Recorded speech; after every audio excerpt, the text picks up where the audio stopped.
跨过大家卖消息来关心交通部的消息，交通部长林佳龙确定将伫20卸任刷来新人会来担这个重担，目前上较有可能就是有钢铁人外号的处长王国材。伊除了即摆做应变中心的指挥官，较早伫交通部面临危机的时，伊时常扮演这个拍火队的角色。伊嘛真了解交通部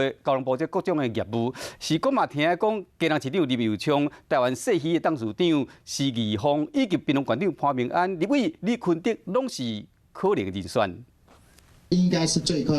通车时间会在4月20啊。台路过河事故发生后，交通部长林佳龙坐镇伫咧花莲现场，同一个时间，政务处长王国材是伫咧代替灾害应变中心担指挥官的责任。这个救火队的角色，伫咧王国材处长任内已经做甲真熟。交通部完全都不知道这件事情，会不会太夸张啊？市长好，辛苦了，市长。知影交通部的业务搁搞高人桥，大家拢感觉王国材真有可能接交通部长。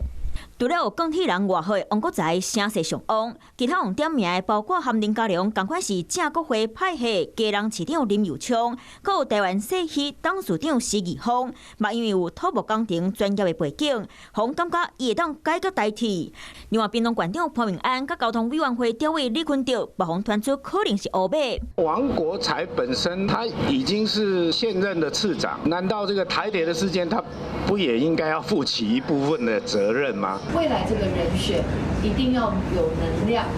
还有目标、有责任、有能力，